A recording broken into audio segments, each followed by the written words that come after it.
So what I'm gonna do is I'm gonna go pen and paper and do figure it out old school way and see which one's closer. Yeah. So this is River Law. He's one of the most consistent builders in the state of Florida that I've met. I've had a lot of people build for me.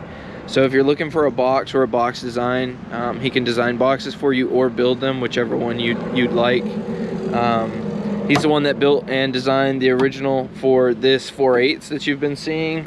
And then he came up with a modification to it that you guys will hopefully see in this video, if not the very next one. Yeah, if you have any questions, post them in the comments. You can find a link to River's Facebook page if you're looking to talk to him about getting a box build. Hit him up on his Facebook page. There'll be a link in the description below. Check us out on Team Hurtz on Facebook as well. There's a bunch of links.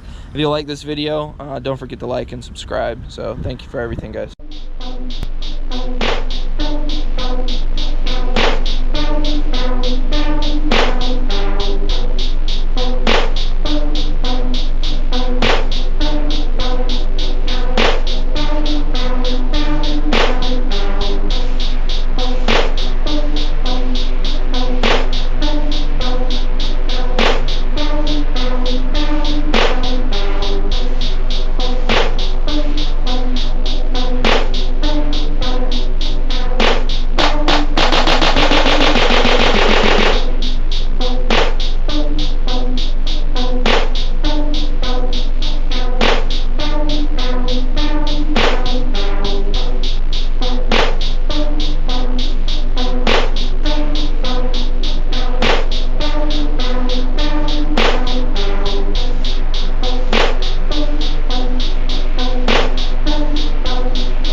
People getting in and out.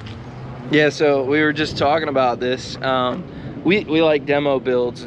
We don't really want, 30-second peaks. That's why we play Subsonic Suicide, because, you have to play 2 minutes straight. We were kind of laughing because this box, we never struggled to play our 2 minutes. I actually would start before the 2 minute time actually started and play so I could build my pressure a little bit. Go there and pay Jason. Yeah, pay Jason and start playing. Jason Swain, that is. We'd start playing and Jason's like, what are you doing? I'm like, just start whenever you're ready to go. And then he'd start it, and God, by the end of the run had finished and he's over here like, you can stop, and I don't care, because we're really at 14.6. Like, you could play this all day. Like, the door on your vehicle will fall off before you run out of electricity. It's stupid efficient. Like, it's dumb efficient how it was. I expect the efficiency to drop a little bit, right? Because we're gonna need, more wattage, and that's the whole point of this. Because really, we were only pulling 1,200 watts max. So, but 1,200 watts getting you a 144 at 20 on the windshield, I mean, that's ridiculous, right? That's really ridiculous. So, it'll be good. It's gonna be good. 72 inches of port. I don't think I've ever built a box. 74. Longer. 74 inches of port on, God, 4/8. That's retarded. That's retarded. So. Stay away from the textbook. Yeah, because it ain't right. And no double baffle. That's not necessary. I know a lot of people want to do double baffle, but for 4/8 it doesn't weigh a lot. The entire box doesn't move. Like the whole box is one unit. Now, if we had 8's up there, probably 2 baffles would be good. But again, this is a test box. We're really just trying to find out how the hell do you play 20 Hurtz on 4/8's, and how do you play it loud. Yeah, I'm excited. I know this is probably still gonna demo for days. The subs never really got hot. The amp never really got hot, and you know, it's a lot harder to push an amp when, you know, you're pushing it at 20 Hurtz, right? Like, they don't like to play that. Skar 4500. Yeah, Skar 4500. The efficiency's already low. It is. It's a very inefficient amp for what it is, and I paid a lot of money for it. I don't remember the efficiency level. Maybe I'll put it in the description if I can find it again. But I know it's much lower out of all the amps. Joke's on you!